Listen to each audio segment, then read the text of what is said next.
Film की शुरुआत में हम यारा नाम की एक बूढ़े छिपकली को देखते हैं जो सेंचुरी सिटी में वहाँ के सभी लोगों को कहानी सुना रहा होता है। वो सभी को बताता है कि कई साल पहले पृथ्वी पर तारे गिरे थे, मानो किसी ने उन्हें गुस्से में फेंका हो, और उन तारों के गिरने की वजह से हमारे पूर्वजों की भूमि पर ठंड और चारों तरफ अंधेरा छा गया। जहाँ एक समय पर हमेशा गर्मी और प्रकाश रहा करती थी, वहाँ सूरज की एक भी झलक नहीं दिखती थी। सूरज के न होने से वहाँ भोजन की कमी हो गई, जिससे वहाँ के जीव जंतुओं पर विलुप्त होने का एक भयानक खतरा मंडराने लगा।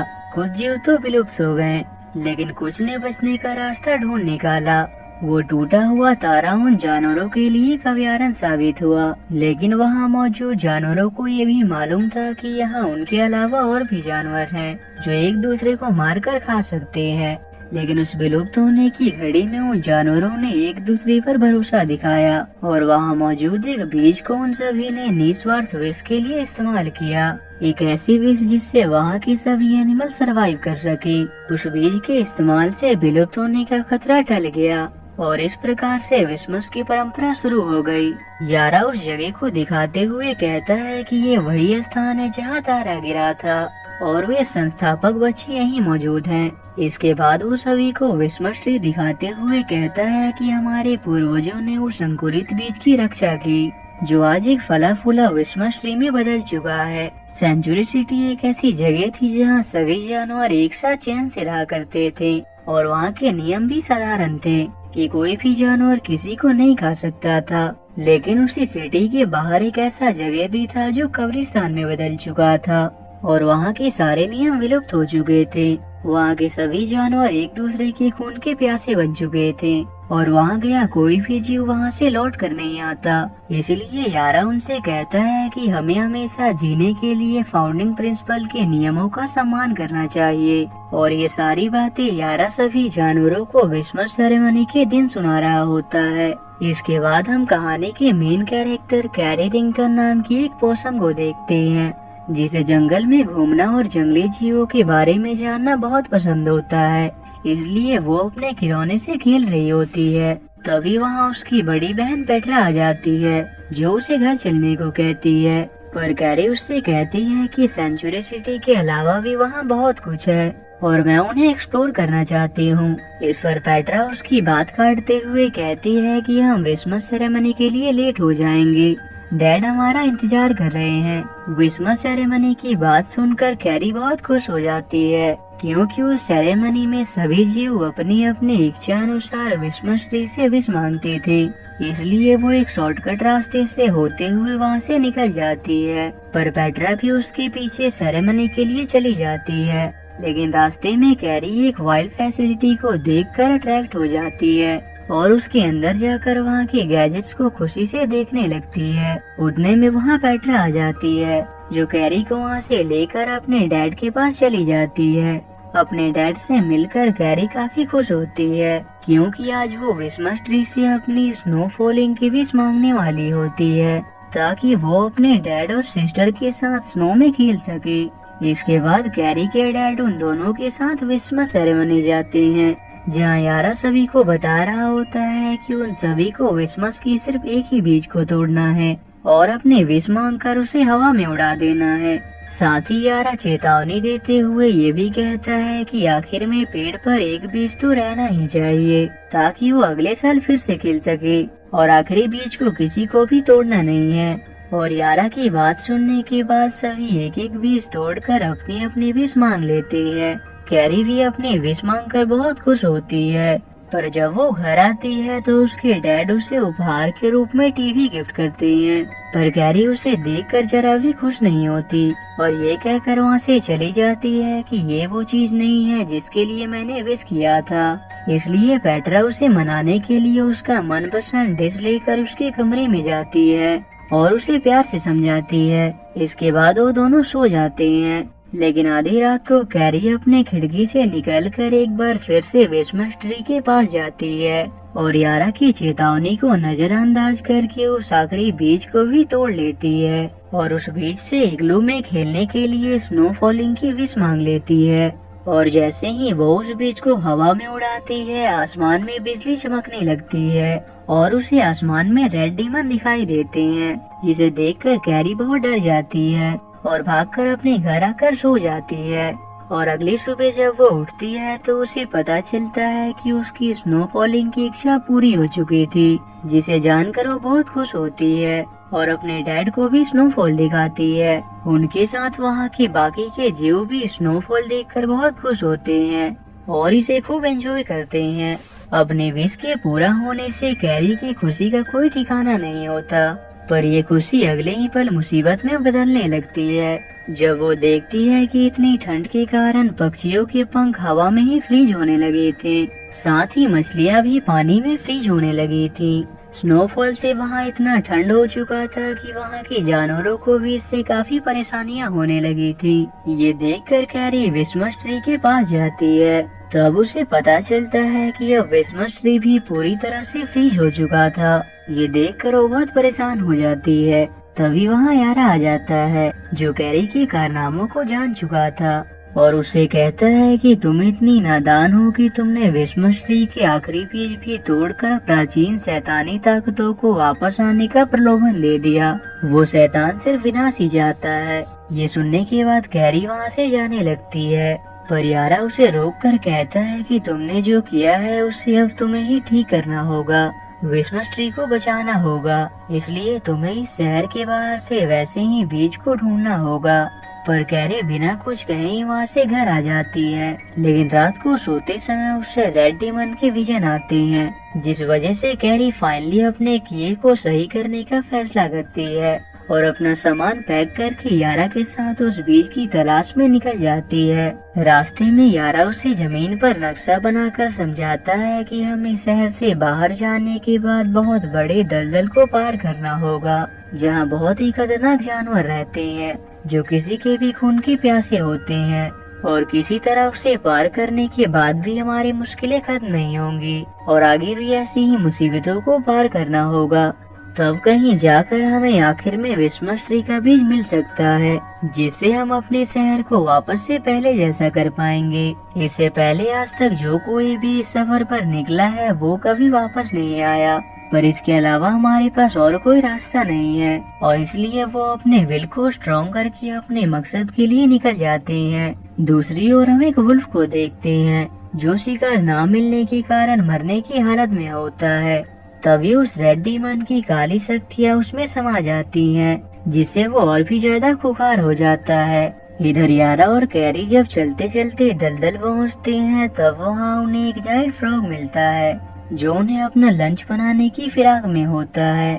पर जब यारा उसे अपना मकसद बताता है तो वो उसे अपने लीडर के पास भेज देता है, जहाँ एक भयानक केव में उसका लीडर नोआ मौजूद होता है। पर उनके केव में जाने से पहले ही पेट्रा वहाँ आ जाती है, जो उनका पीछा करते हुए वहाँ तक पहुँच चुकी थी। वो कैरी को वहाँ देखकर उसे वहाँ से लेकर जाने लगती है, पर कैरी उसके साथ जाने से मना कर देती है। उतने में वहाँ एक क्यूट ड्रॉप बियर आ जाता है। कैरी उसकी क्यूटनेस को देखकर उसके साथ खेलने की कोशिश करती है, पर उतने में वहाँ ड्रॉप बियर्स की पूरी आर्मी आ जाती है, जो सभी उन पर गुस्से से अटैक करने के लिए बढ़ने वाले होती हैं। पर यारा उनका सामना करने का तरकीब निकाल लेता है, जिसके बाद कैरी और यारा मिलकर एक एक करके सारे ड्रॉप बियर्स को डिफीट कर देते हैं। पर थोड़ी ही देर में वो बियर्स और भी ज्यादा तादाद में वहाँ पहुँच जाते हैं, जिन्हें हराना उनके बस की बात नहीं होती, इसलिए उन्हें जल्दी में वहाँ से भागना पड़ता है, जिस कारण से पेट्रा भी उनके साथ वैली ऑफ द बीस्ट नाम की एक जगह पहुँच जाती है। वहाँ कैरी पेट्रा के कंसर्न को देखते हुए उसे क्रिसमस ट्री के आखिरी बीज को तोड़ने की अपनी गलती के बारे में बता देती है, और ये भी कि इस वक्त वो यारा के साथ क्रिसमस ट्री के बीज को ढूंढने निकली है। वो वहाँ बातें कर ही रहे होते हैं, उतने में वहाँ उन्हें अजीबोगरीब आवाज सुनाई देने लगती है, जिसे सुनकर वो दोनों डर जाते हैं, पर वो यारा ही होता है। कैरी पेट्रा से कहती है कि इसमें यारा की कोई गलती नहीं है, हमारे पास सिर्फ दो ही विकल्प हैं, या तो हम घर वापस लौट जाएं, जहां धीरे धीरे स्नो फॉलिंग से ठंड बढ़ रही है, या तो क्रिसमस ट्री को पाने के लिए संघर्ष करें और अपने शहर को वापस से पहले जैसा कर सकें। कैरी की ये बातें सुनने के बाद फाइनली पेट्रा भी उनके साथ उनके मकसद को पूरा करने के लिए तैयार हो जाती है और वो तीनों सफर पर आगे निकल जाते हैं। वहीं दूसरी ओर हम कुछ भेड़ियों को देखते हैं जिनमें काली शक्तियाँ समा चुकी होती हैं और वो सब उनका पीछा कर रहे होते हैं। इधर जब वो सभी रास्ते में होती हैं तब उनके बीच एक खाई आ जाती है, इसलिए यारा प्लान करता है कि आज रात वो सभी वहीं ठहरेंगे। वहाँ कैरी यारा से वहाँ के जंगल के बारे में जानने की जिद करती है। तब यारा उसे बताता है कि जब मैं छोटा था तो मैंने अपने फैमिली में बहुत कठिन समय गुजारा था। मैं ऐसी जगह पला था जहाँ शिकारी जीवों के शिकार का शासन हुआ करता था। एक समय पर मैं भी कैरी की तरह परिवर्तन चाहता था, इसलिए मैं भी विस्मस ट्री को ढूंढने निकला था, पर मैं असफल रहा और उस रेड डीमन के जाल में फंस गया। मुझे बचाने में मेरे डैड रेड डीमन का शिकार बन गए और वो उन्हें अपनी छड़ी दिखाते हुए कहता है कि ये मेरे डैड की आखिरी निशानी है। यारा उन्हें कहता है कि मैं दुनिया बदलने निकला था और मैंने उसकी कीमत चुकाई और इस तरह से मैं किसी तरह से बचकर सेंचुरी सिटी में आ पहुंचा। उसी रात जब कैरी अकेले बैठकर कुछ सोच रही होती है तभी वहाँ पेट्रा आ जाती है, जो कैरी से पूछती है कि तुमने इतने खतरनाक काम के लिए जाने से पहले मुझे ये क्यों नहीं बताया। तो कैरी उससे कहती है कि मैं अपनी गलतियों को खुद ही ठीक करना चाहती थी, जिससे मैं रिस्पॉन्सिबल बन सकूं और आपकी तरह जिम्मेदारियों को समझ सकूं। पेट्रा उसकी बातें सुनने के बाद उससे कहती है कि समय के साथ तुम रिस्पॉन्सिबल जरूर बन जाओगे, पर आगे से तुम्हें मुझसे कोई बात छुपानी नहीं है। उनकी ये बातें वहाँ चली रही होती है, उतने में वहाँ खुखार वुल्फ की वही झुंड आ जाती है जो उन पर हमले के लिए आगे बढ़ रहे होते हैं। तब यारा कैरी और पेट्रा को वहाँ से भगा देता है और अकेले ही उन भेड़ियों का सामना करने के लिए तैयार हो जाता है।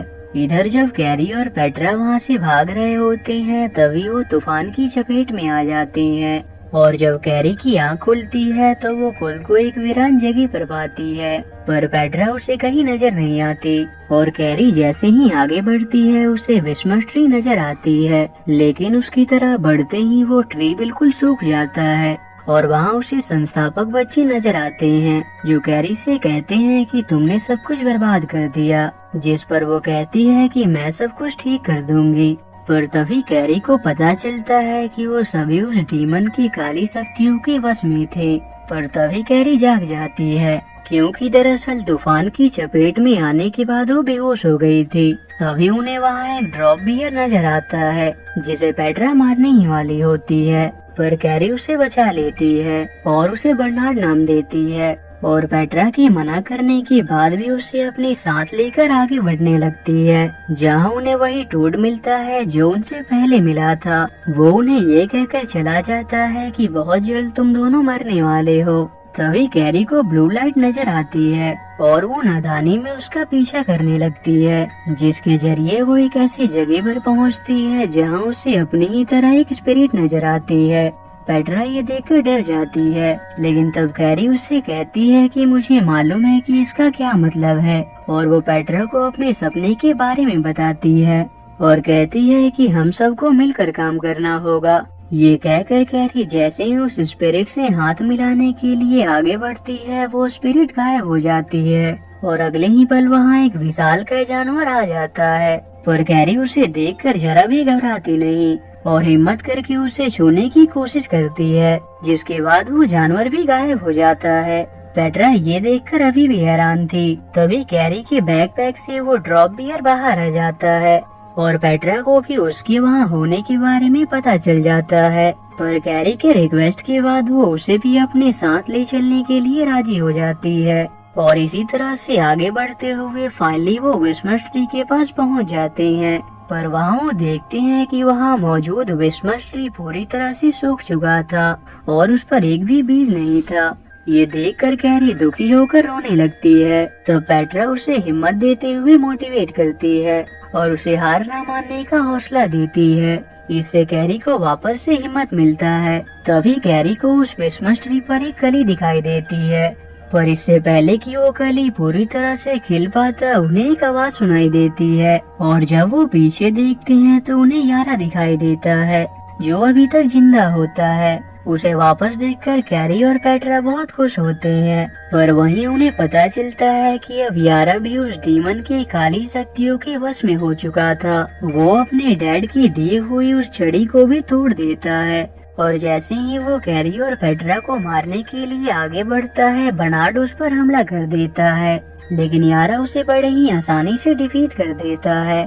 इसके बाद वो कैरी और पेट्रा की तरह बढ़ने लगता है। क्रिसमस ट्री के उस बीज को पूरी तरह से खिलने में अब सिर्फ कुछ ही समय बाकी होता है, इसलिए पेट्रा कैरी पर भरोसा दिखाते हुए यारा को रोकने की कोशिश करती है। उतने में वो बीज पूरी तरह से तैयार हो जाता है, पर तब वहाँ वो रेड डीमन अपीयर होता है, जिसके प्रेजेंस से यारा बेहोश होकर नीचे गिर जाता है। और इससे पहले कि वो रेड डीमन सभी को निगल पाता, कैरी उस बीज को तोड़ लेती है और समय रहते उस बीज से सभी जीवों की सुरक्षा की विश मांग लेती है, जिस वजह से कैरी पर उस रेड डीमन का कोई असर नहीं होता और कैरी बेहोश होकर पेट्रा के पास आ गिरती है। उसे इस हालत में देखकर पेट्रा और बर्नार्ड रोने लगते हैं, पर तभी आसमान में एक तेज रोशनी होती है, जिससे वो डीमन मारा जाता है और वहाँ सब कुछ पहले जैसा हरा भरा हो जाता है और कुछ ही समय में कैरी को भी होश आ जाता है। उसे वापस देखकर पेट्रा और बर्नार्ड बहुत खुश होते हैं।